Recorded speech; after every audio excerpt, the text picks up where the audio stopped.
Hey, everybody. Welcome to Perpetual Motion, a podcast focused on self care, financial independence, and better relationships. I'm Mo Anderson, your host, and joining me today is Derick Johnson. Derick is a U.S. Army veteran, life coach, and trainer who helps clients and major companies go from just surviving to thriving in their mindset, finances, and fitness. If you're struggling with body image issues, addiction, divorce, suicidal thoughts, or just analysis paralysis, prepare to be motivated. Welcome, Derick. Hey, Dr. Mo. Pleasure being here. Thanks for having me. It's a pleasure to have you. I'm looking forward to hearing some of your strategies. I know you work with major companies and lots of clients, and you have a lot to share, so let's get after it. Let's I do it. want I'm ready. All right. I want to kind of start with your personal journey, particularly as a U.S. Army veteran. I think that was very impactful.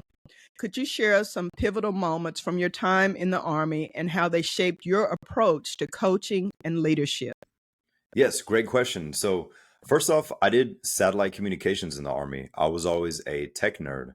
So, Okay. people assumed that I was infantry because I was just always training with infantry guys, but I Hmm. was the guy on the computer. Essentially, you could be anywhere in the world, set up the satellite, give everybody internet, radio, commos, and Wow. so forth. So, 70% of the time, you're waiting for a problem to happen to help the Hmm. general, to help your team, and so forth. So, a lot of the downtime, we would be studying, learning things, shift work, and all that. And so, I was always diving deep into becoming a better personal trainer because at the time, my other job inside of the Army was master fitness trainer. So, essentially, I would help all the soldiers get mission ready physically, mentally. If they did gain weight after a injury, help them to Hmm. be prepared so they hit the standard. So I was always empowering soldiers and I was working with everyone, but a huge takeaway working with different ethnicities, genders, backgrounds, and so forth is it really helped me to identify how to approach people differently with leadership. And on the flip side, Right. seeing an example of a leader that I did not want to be like and how I did not want Hello. to make people feel. And then on the flip side, seeing somebody make the whole morale elevate. And so that is an interesting thing that I would always notice is how the best leaders could control the morale of a platoon, of a room, of a Hmm. banquet, of a company, whatever it is. And so the biggest takeaway would be how to approach different people and how to know what their patterns are. So I got really good at identifying people's patterns, as in, how should I approach her or him? So, an example, a negative example in the military is in Hmm. the US Army, we have a thing called the knife hand. A lot of people speak to each other like this. They just like point in your face, and not Hmm. just drill sergeants, but they do this. And so, a lot of Interesting. them, they'll use their rank to their advantage and say, I have this rank, so you need to listen to me, even Hmm. though they may not have good communication skills and not good leadership skills. So it's all pride and ego is in the way. And then the team's morale would just drop. Right. You got their first 10 minutes, just their condescending tone and all that. And Hmm. so that energy, it has its time and place. But if you're lowering the team's morale, then nobody's going to want to listen. They're not going to want to work on it. So on the flip side, I always made sure to empower people. So when I can sense that the energy was off before we do anything, we'd be at attention. I'd say, hey, for 30 seconds, we're just going to release. Just yell as loud as you can. And they're like, what are you talking about? And I'll just start yelling. And they start yelling. So imagine like 50 people. I was like, all right, shake your arms, get loose. All right, everybody stop yelling. Relax your shoulders, take a deep breath. All right, today we're going to focus on this. And in that moment, the whole energy shifted. It took less than 30 seconds, but I just made sure to cut the tension in the air before we Yes. get started. So the biggest Right. takeaway was how to identify people's patterns and Hmm. work with various people. So that way we can get the best results of the job that we're doing. Absolutely. I like that because, and I know that definitely translated into corporate because that authoritative leadership style, and I'm going to say it's very prevalent in my generation who, boomers, we kind of dominate leadership in a lot of areas, Yes. but it's because of, you know, our core values and culture and how we grew up. And getting engagement, listening, you know, and Exactly. being responsive, using your emotional intelligence just leads to a much better team, much better morale. So that's a wonderful example. And I didn't know that about the military, that they had coaches to do that.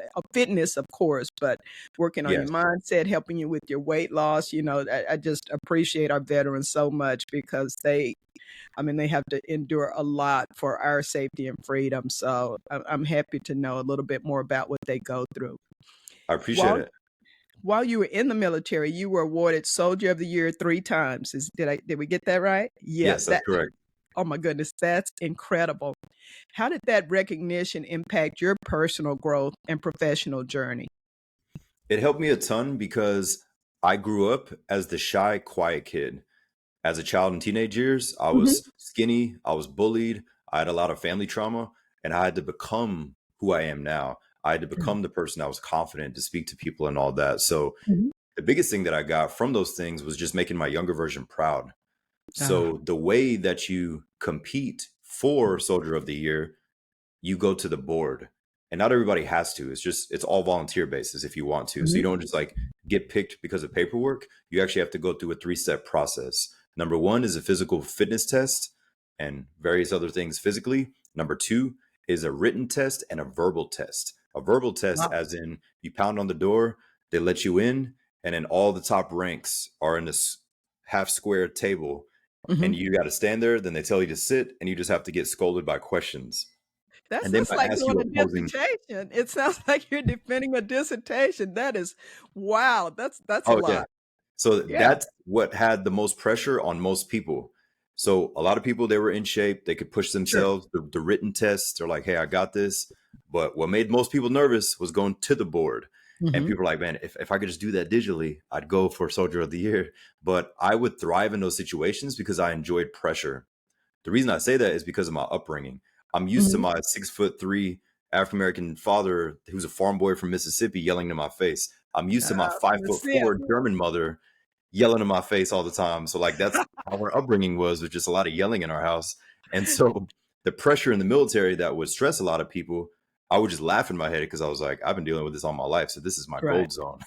So whenever that would happen is I would just be calm, and they could Mhm. sense that energy. So I wouldn't get flustered of my thoughts, wondering what do I say next? Because that's the whole intent, is to try to break you. It's just a game to make sure that you're Right, prepared right. for a real situation. But it entails the fitness tests, a written test, and then a verbal test going to the board. And then on top of that is like your packet, Mhm. your leadership skills, awards, other things that you probably received, and feedback that other soldiers gave you. So all of this goes into your packet, and then Wow. they vote on who gets it. So I just want to share like exactly what it entails, because sometimes Thank you. people just think somebody shows up to work and then they just get awarded. But in the Army, it's Mhm. like, no, you have to actually go through a process to even get considered by it. But the big Right. reason I did it and my takeaway from it was making my younger version proud. That insecure skinny boy that got bullied, that had a very Mhm. bad stuttering issue Mhm. and went through a lot of stuff, he's proud of the current me. So I would perspective hop a lot, and I did it more so for him, not just to like post it on Facebook or just to have an accolade or a thing on my uniform. It was more Understood. so to face that fear because I used to not be this person. Exactly, exactly. And we've had a similar journey. I talk all the time now, and like you have clients and do a lot of speaking, and uh, unbelievably the same thing. I didn't get bullied so much because I had a really big friend who made sure I didn't. But I Good, had to do good. her I had to do her homework, but I was okay with that. That's But awesome. quiet, quiet, quiet, literally clinging to my mother's leg as a toddler, got older. I didn't want to friction. I didn't want to be noticed, all of that. And my mom wasn't a yeller, but my dad was a yeller. And unlike you, I took some of that into adulthood, but then I realized it was damaging relationships. Yes, And I'm saying this because both of us have transformed ourselves, become more confident, better speakers, overcome challenges, and those limiting beliefs that I can't, or my family's like this, or what somebody told you is what's holding so many 100%. people back. But you and I are examples. You can change. You can decide you're going to change, and you can change. Exactly. I I love what you're sharing. So we got the military background, which is so impressive, and I'm glad that you explained the awards and some of the things that you encountered. But you also have a degree in exercise science. Yes. You're that guy. Oh yeah. How does improving physical fitness and mental resilience intersect to help individuals achieve holistic well-being? I think too many people are separating fitness from the mindset. Yes, you're absolutely right, because there's a psychology quote that goes, if the problem is in the mind, the solution is in the body. If the Mm, problem is in the body, the solution is in the mind. Most of society has a problem here, meaning stress. I'm not saying like mental problem, but in understood. general, Okay. problem is overthinking, negative thoughts, intrusive thoughts, traumas, Mhm. negative internal dialogue, things of that nature. The problem is here. The solution is actually in their body, meaning we can't think ourselves to happiness. We can't think ourselves into an empowered state. We have to change our state, move our body. Some people dance, some people lift weights, some go Okay. running, some do yoga, Pilates, martial arts. They can choose whatever for their body, but everyone has had a workout where afterwards they just felt on a high, Mhm. confident, mindset is open, they have a better relationship with God. They the universe is giving them signs and symbols, whatever they believe, and they're just like, I don't know what's happening right now. Things are just flowing to me. So that example, many people could relate to, that they got their best ideas or best visions after some physical activity. And so Mhm. bringing that up is because they released whatever was happening inside. So that direct correlation is a great reminder for people. If the problem is here, the solution is here. So if somebody does go running, when was the last time that they did something physically with their hands, helped somebody build a fence, did Mhm. something that was Mhm. creative, went on a hike? Or I like to ask people, when was the last time they got in a body of water and just dunked Mhm. themselves under it and like splashed it and released their inner child? Like that Right, that right. is real as well. So they're always work mode, parent, gym, traffic, and they never really release, and then they just like binge watch shows, but they never have that time to release. So I'm bringing this up to challenge people to choose what their outlets will be outside of just the workout, which is also revolving physical. It could be dancing, just jumping in a pool, Mhm. splashing water, playing with the kids, playing with your dogs, things of that nature. And so they'll realize that psychologically they feel better, they have more Mhm. clarity, and they can much faster and easier get into flow state when they do their deep work in whatever their career is. But that's a perspective that I love to look at, because I can usually sense by someone's body language if they're storing trauma in the body, if Mhm. they're storing stress, if they've only focused on the body, and you can tell that they're just clouded up here or vice versa. But it's always interesting to tell who has what. And when you give the person that's usually dominant in one area, if you give them Right. more of the other area, then they're like, oh man, I've had the best ideas and this and this. I crushed my presentation and all these positive things are happening. You're like, yes, because you only have done this, and you put Mhm. yourself in a box. So the mind body have a direct correlation. And so you're totally right when it comes to the disconnect. The reason people have a disconnect is because they say, I'm so busy, I don't have time to do XYZ, the Right. gym, go for walks. And so months, weeks after week, month after month, they have that pressure and stress built up in them. And most Accumulated, people, right. especially in business, they mask it. Alcohol, drugs, Mhm. binge eating, too many social interactions. Maybe they don't consume anything bad. They just have too much social interactions because they don't want to sit with their thoughts. Right. So masking, overshadowing, and so forth. But if that person took 30 minutes on a Saturday morning or an hour and hiked wherever they live and just said, Google, where is the closest park or trail? And they found Mhm. it and went there for 30 minutes or an hour alone and just went out in nature and hiked, broke a sweat, stood at the top, just looked out and really used all their senses to take everything in. Guarantee Mhm. you, every single person that walks back to their car, they're going to feel enlightened, open, and ideas about work will start flowing, and they'll see things in a different strategy rather than Mhm. on emotion about what problem they have to solve. But I Right. like to bring up these examples because people could relate to at least one of those. And that's why I like to always focus on that. So we don't put ourselves in a box and we're Mhm. not running on E because we've neglected one part of us, whether that is the mind or the body. Or the body, absolutely, and you're right, it's either one or the other to the extremes, but I wanna ask, when I find that and I'm a very active person, but when I get my flow, it's when I go on vacation or when I get some rest. And I Yes. know exercise is important, but can that have a similar impact on you? Because I swear, when I'm on vacation and after vacation, I have the best ideas. I got character, I got speech ideas, I got all of this stuff, and it's just like a geyser coming up out of me. Is that also equally important? Yes, 100%. Changing up your environment as well. And so, Mhm, example one could be just like you mentioned, traveling, that adrenaline rush of traveling. And mhm. on the way home, you're in the plane and just ideas just come to you. You're like, where's my notebook? I need to Right, jot right, this down. You're right. like, where is this coming from? I was forcing this thought 2 weeks ago and now it's just flowing with no effort. And I believe on a spiritual level, you're just closer to God. So when you're in an airplane, you're not thinking about stuff. Your phone's like airplane mode. So there's really no there's really no distractions. So you can just write and flow. On the flip side, if somebody doesn't have the time, finances, or other resources to travel, I Mhm, challenge people to change up their work environment. If they work remote, go work at your local library, go work at a workspace for 2 days. mhm, Guarantee you they'll get so much done because they're not at home or they're not in the office if they work hybrid. And if they do have an office that they have to be at, change the direction of their desk or go to mhm, another room or go to the upstairs lobby, wherever they are. And they'll start feeling some different type of energy and flow state because they change up their environment.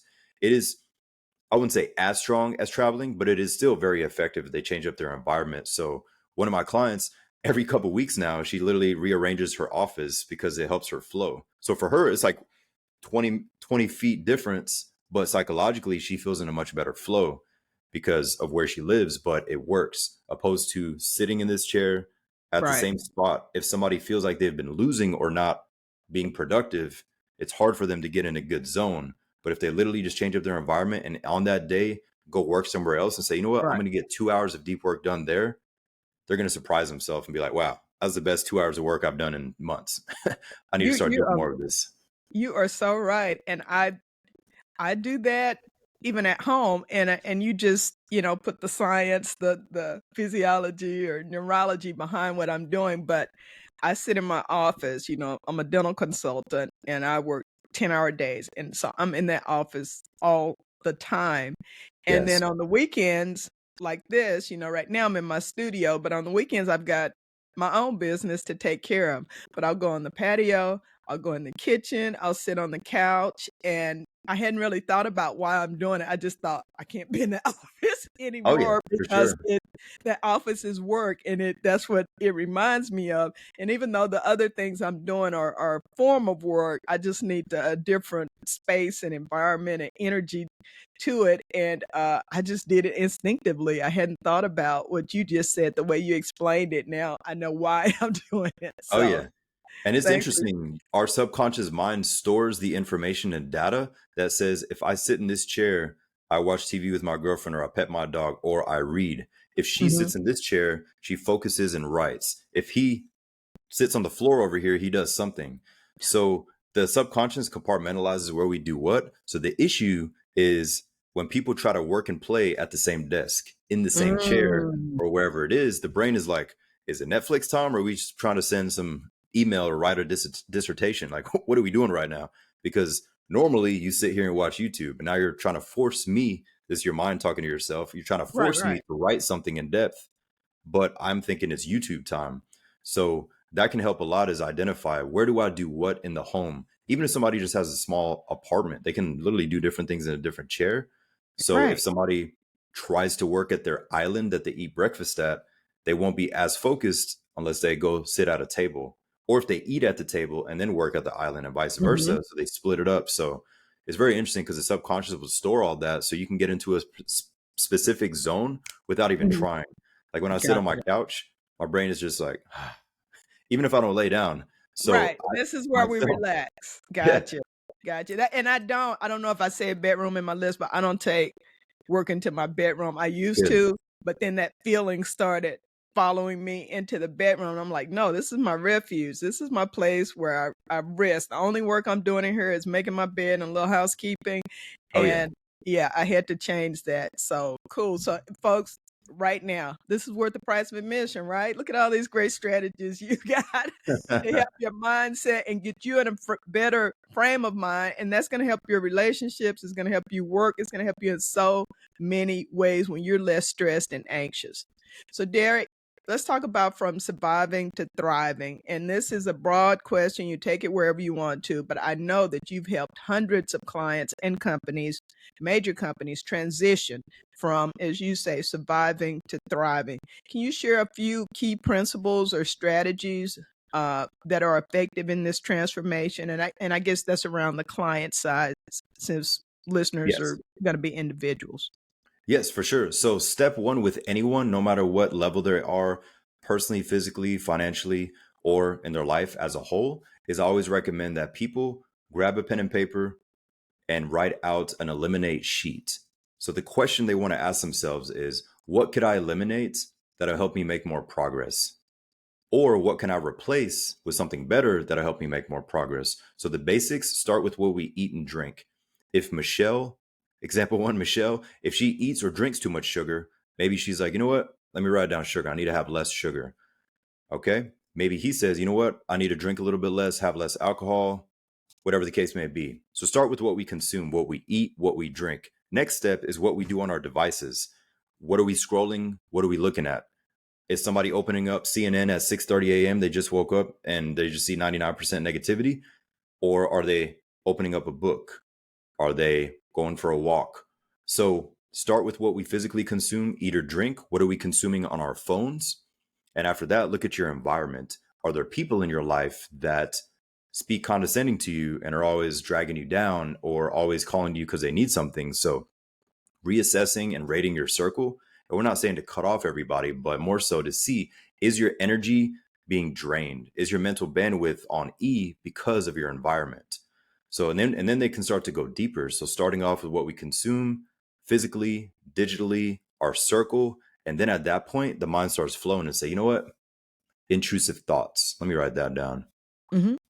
Not saying thank you when somebody gives a genuine compliment and then undermining myself, downplaying myself. Hey, your skin's looking great today. You look refreshed. Oh, no. I used to have cystic acne and this and this. I tried proactive and this. Right, And go on a right, rant. And they're like, all right, right, right. giving him or her a genuine compliment. For women, oh, that's a cute outfit. Girl, I've had this forever. It's blah, blah, blah. Yeah. Instead of just, Oh, no, you know, I yeah, need to lose about 10 pounds. You're just like, yeah, okay. yeah. I look good. That's all we need to say. Thank you. I look good. Exactly, 100%. So all these examples are things that people may relate to, but the key is it's all about them. So Mm-hmm. I always recommend people start with what they eat or drink, even as an organization. If somebody did this together with their team, individually, each person has clarity and say, you know what? If I did get rid of this, or if I did leave that group chat that they talk about nothing but celebrities and it brings no value to me, that Right. can help them psychologically, where everybody has that little annoyance in their head. Mm-hmm. It's Mm-hmm. the little things that add up. So it doesn't mean they have to fully go cold turkey on something major. It's usually the small things. One of the biggest things is the snooze button. The snooze button is so simple, but that's the first test of the day. No, no, not the snooze You're like, button. no, my Wi-Fi went out. I lost connection there. But yeah, Excuse me, so that's my friend. That's my bestie. so yeah, so you know how it is. Sometimes you might hit it 2 or 3 times, and then Mm-hmm. next thing you're like, oh shoot, I'm 10 minutes rushing. Yeah. rushing, anxiety goes up, and in that day and in that moment, everybody needs you. Emails, Mm-hmm. texts, calls, messages, team You're chats, and you're just right. like, can I get 10 minutes myself? You're But right. all of these are just examples. So that's step one, is if Mm-hmm. somebody can be fully transparent with themselves, not being angry or sad about it, and just assessing themselves from the outside in. What do I need to get rid of that'll help me make more progress? And what could I replace with something better? So starting like that internally and externally can help a ton before they look at the professional side, anything major, Mm-hmm. because step one is first elimination, opposed to adding to his or routine, adding to their schedule. Because for most people, that's not sustainable. But if Right. they Right. first build some power and clarity with getting rid of stuff, they feel like they can breathe a little and they're like, huh, I haven't really thought about this. And Mm-hmm. all we're doing is snapping them out of their autopilot zone. Autopilot is open the fridge, grab the sugar thing, Right. pour the fake Mindless. artificial creamer in the coffee. Mm-hmm. It's like autopilot, not even thinking. Right. Sugar Right. level does this all day. They're like, why am I so tired and craving carbs? But they don't realize that they're doing it to themselves a lot of the Mm-hmm. time. So really just being transparent with ourselves. But that is step one that I always recommend that people do individually and as a team. Because at a Okay. cultural standpoint of a team, they could say, what do we need to eliminate that'll help us make more progress? Hey, Jimmy, he has too many tabs open, or she waits till 3 p.m. to do this project, or hey, he works better between 8 and 9 on this thing with the team flow. And Hmm. just being totally transparent and changing things around that'll help the team. But Right. you can do that as a whole and as a collective as well. And everybody's just trying to help each other. We're not just pointing to say, oh, he has to get rid of this. It's more so Hmm. just transparency with the intent to have power and to have more focus. Yeah, I like that. And I want to go back just a little bit and just piggyback on the excellent point you made about the people around you. And yeah, it's really hard for most of us to just cut somebody off cold turkey, and that's always not always necessary. I just say I love some people from a distance, and we interact Yeah. periodically. But the big thing is, if you're not sure if it's a toxic person, how do you feel when you leave their company? I mean, that's key for me. Do I feel uplifted, inspired? I'm excited. I can't wait to see them again. Or do I just feel like, oh my God? Oh my God. And the programs too that you mentioned, you know, and I used to be a CNN junkie, not to pick on them. A lot of news programs now are just negative, not positive. But I Oh, can't even yeah. watch it anymore in the morning because it's so I'm watching YouTube. There's a lady who does these wonderful prayers and scriptures and stuff in the morning, and it is the most Awesome. delightful way to start my day. So it doesn't have to be, if you're not a morning person like me, you're going to need something external, Yeah. but positive to get you revved up. And there's so many options to what you might have done for years, but you don't have to keep doing that. I think is really the theme going through here. Oh, You can yes. change, you can change a lot of things Exactly. and really change everything about how you feel and how you move forward. Oh, Let's, yes. I know there are a lot of people uh, who don't have the background you have in terms of, learning the art of leadership. You've got the skills, the certification, the degree. What advice would you give to someone who's listening, um, and they're aspiring leaders? But what would you say to them about investing in continuing formal education or coaching? Why is that important? Great question. So, number one is just to see the big picture of life and to become that best version of ourselves. It's just a never ending learning journey. Hmm. So, we think of the destination. Some people will place confidence or happiness on an end destination, but confidence, happiness, and self love comes along the journey, and we fall in love with the person that we become. So, if that person can see information, coaching, education, certification, degrees, as in, hey, this is just something to add to my repertoire to enhance myself in professional, personal, whatever it is. But if they see it long term, it can say, I checked the box. It's a different perspective rather than, oh, I got to do another certification, then I got to study for this. And if that negative energy and connotation is there, then they're not going to really have excitement. Then they see it as a drag. They see it as, oh, just Yeah. another thing. I already had 4 years of college. Now I'm, and then they're Right. back in that loop. But seeing it as a challenge, but to see the big picture of why do I need to do this? Or what is a problem that I cannot solve myself? I don't have the information. I don't know what I don't know. Who is somebody Hmm. I can speak to that knows that? And so nowadays, that's the beauty of social media and the internet is there's a lot of experts. Yes, on the flip side, there's a lot of people who act like gurus and just sell some crap. But I digress. But on the good side is that you can find individuals that you can Google them and you can see people that have worked with them, programming, coaching, mentoring, and Hmm. whatever industry they're in. But the good thing is that that is the cheat code and a fast path to the skills, not to success, but to the skills. Hmm. The faster somebody can attain the skills, the higher their confidence goes. And then they can really do the deep work to say, you know what? She's way better at sales now. He's way better at coding. And he taught himself from a YouTube video, or he taught himself from some website and some guy was teaching it and that golden Right. nugget he needed. But just being open minded and excited to learn and to say, skills pay the bills, skills pay the bills. How Skills can I pay get the more skills? bills. I love that. All right. That's a tweet right there. I love that. Skills pay the bills. Put that on your mirror. Get a marker, put that on your mirror. Look at it every morning. And Additionally, one of the things I see a lot is that people are not taking advantage of opportunities at their companies for whether it's tuition reimbursement or so many dollars for continuing education or money for just doing fitness, for just doing stuff you need to go do anyway, getting Yes. your checkup, back when we were doing the vaccinations, doing that. A lot of companies have these programs now where they're really trying to encourage you to do the right thing because not they don't love you so much. They want healthy employees because healthy Yes. employees are productive, but nevertheless, there's something in there for you. Don't leave that money on the table. Everything my company offers, I don't care what it is. Oh yeah, I'll take that class. I'm taking advantage of Oh, it yes. because if they want to invest in me, I surely want to invest in myself. And if I can do it on their dime, please take advantage of those things. I don't Exactly. know. I don't know another way to say it except you need to take advantage and you need to know everything that they offer too, because it's not always out there real, you know, Oh, yeah. obvious. So Exactly. Learning on somebody else's dime. I just want to bounce off of that. That's one of the best come things on. that people just see it as I'm just in this role, title, and position. And then they get blindsided or they get blinded by what they're doing and they don't notice anything else. Where it's like, wait, did Mhm. you know that we had this sector? I saw Yeah, that a lot in the military where a lot of soldiers, you just don't know how many programs there are besides just like the basic things. And once I got out, my buddies would teach me this stuff. I'm like, where did this even come from? I didn't even know any of these programs existed. They're like, yeah, you could do this and this and this and that and mhm. real estate. I was like, what? Nobody teaches us any of this stuff.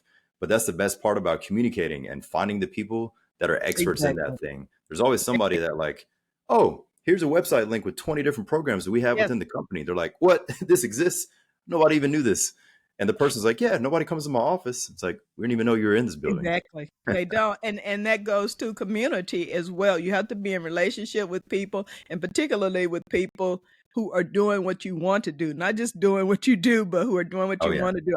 I'm in some uh Facebook groups, the positive side of social media, like you were saying, with people who are doing some awesome things and they drop links about opportunities that I Oh, yeah. just don't have time. I wouldn't have known because I can't go to 900 different websites and read everybody's newsletter, So, yeah, Exactly. be in community with people who are doing what you want to do, people who are better at it. Absolutely.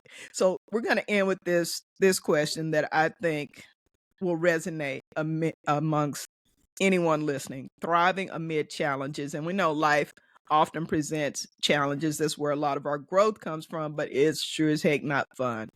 Are there any mindset shifts or practices you encourage when we face adversity? And you can be specific or just generally about adversity, Derick. Thank you. Yes, 100%. So there's a term called perspective hopping. Perspective Mhm. hopping. So when a situation arises, a problem faces you, number one, breathe, pause and breathe. It sounds so straightforward, but most people's gut reaction is off emotion and they just like boom and they get Right. reactive. So pause, breathe, zoom out and look at your higher version, like your version 10.0, whoever you're trying to become, the man or woman that you always needed and that you would be proud of. Think from that person's perspective. What would they do in this moment? Okay.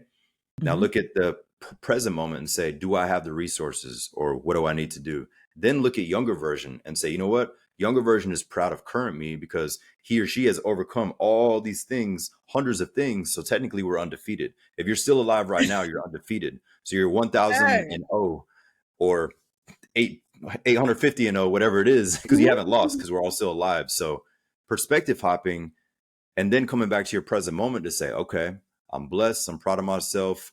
My version 10.0 would act like this. I also have my faith.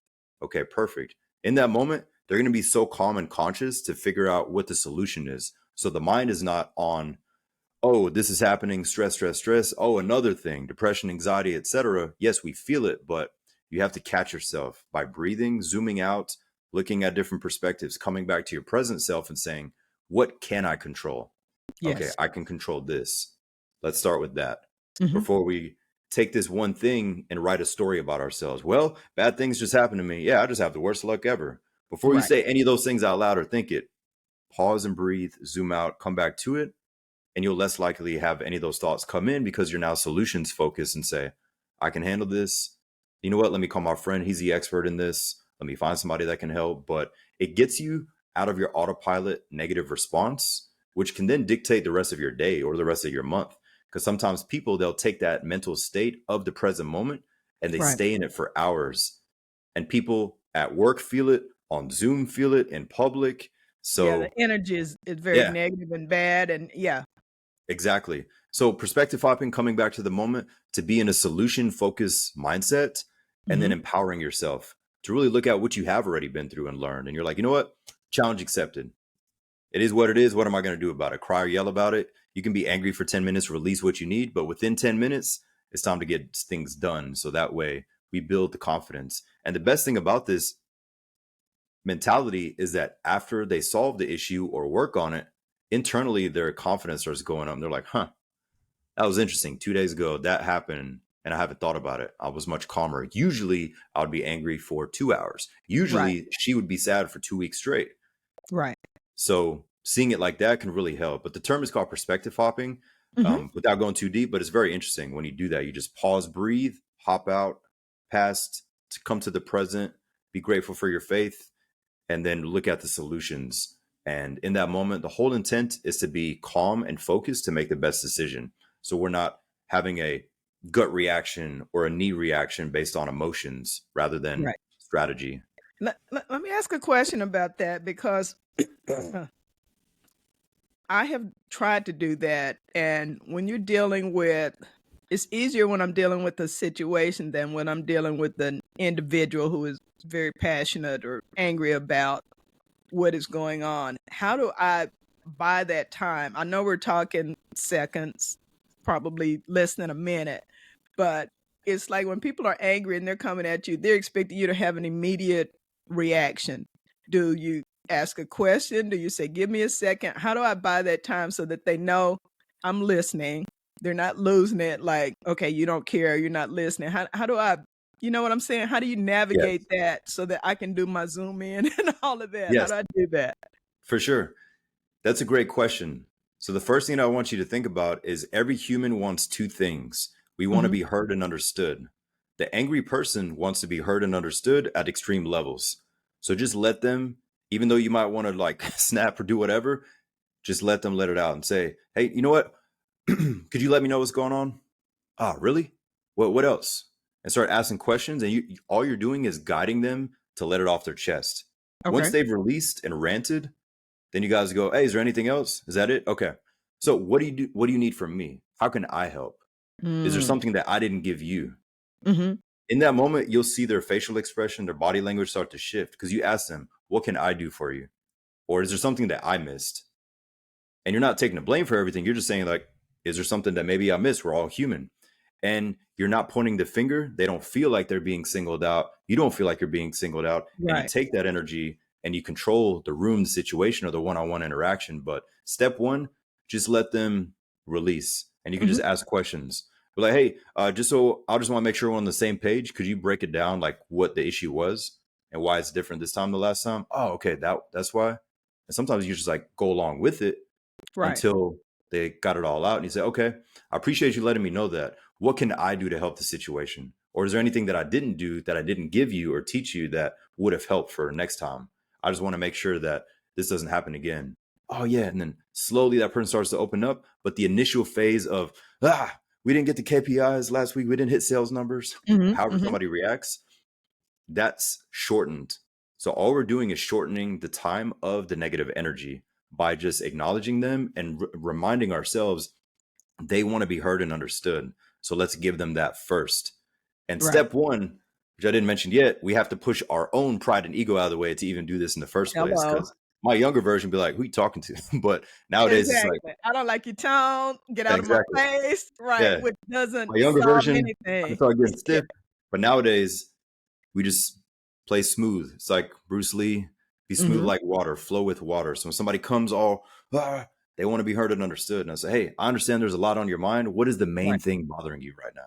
What Right. is the main thing bothering you? And how can I help? And Right. all you're doing is a smooth way to snap them out of it. Because people, And they expect you to respond in a certain way, respond right. with more calmness. And it's crazy how you can control it. And then later on, they usually feel like crap by acting that way towards you. And you didn't even say Absolutely. anything. They usually come back, hey, I'm sorry about 2 hours ago. Hey, no worries, no worries. But you Absolutely. And controlled it. And you haven't damaged the relationship by responding Exactly. with that same level of emotion. Because that's the thing for me now is I want to maintain relationships, and I remind myself that hurt people, and usually all of that is about that little inner child who's hurt, you Yes. know, and that's who you're dealing with. And when I can envision that, which I can't always do, I'm a work in progress, but when I can envision that, I can keep myself calm and understand this isn't just about me. There's a lot Yes. going on here, and it's not always a personal attack, particularly at work, which is how we tend to take things personally when this person is thinking about their livelihood, their job, their reputation. And so Exactly. I love that. Thank you so much, Derick. No Any problem. final words before we go? Tell folks about your services, how to connect with you online, and if you've got any final bit of advice, happy to hear it. I appreciate it. Yeah. So my challenge for everyone is if there's one main thing that you got that Dr. Mo or myself said, put it to use. It might be something small, the elimination, just anything else that was mentioned. The whole intent of any podcast, any interview, be like a hunter and you're searching for one golden nugget. When you hear it or when you read it in a book, use it. Use it. Because nowadays, people have information overload. They know a Yeah. lot of things, but they don't act on them. I have a friend, he reads like hundreds of books a month, but he's been in the same place for 3 years. And Mhm. I love him, but I'm like, dude, you got all this knowledge, but you don't use it. Like, you're in the same place. And Mhm. he's like, man, I appreciate it. So maybe that's somebody that just listens to endless podcasts or reads endless books. Those are amazing. This conversation is powerful, but please use whatever stood out to you. Once you start to use it, your confidence goes up and you start to apply those things. Because a lot of you are already smart, intelligent, have the tools, but you're just looking for the next thing. Oh, I don't think it's that. It's not discipline. It's something else. There's another secret out there. Just take action on what you need. Take a breather. The power's already within you. You don't need us. We're just here to remind you. You already have a lot of information, so put it to use. Put it to use. Put it to use. Beautifully. Well said. Well said. Thank you for sharing I that appreciate it. wisdom, your strategies. I appreciate you so much. And listeners, please connect with Derick online. Follow him on social media. He's dynamic, always imparting information that is transformational if, as he said, you take the next step and act on it. So I appreciate you. I love my listeners. Please subscribe to be notified of new episodes. If you're new to the podcast, subscribe, like, share, comment. And to learn more about my services, keynotes, and books, go to my website, drmoanderson.com. We'll have all of Derick's information, how to connect with him in the show notes so you don't have to memorize anything. And until next time, be well and be safe. Thank you.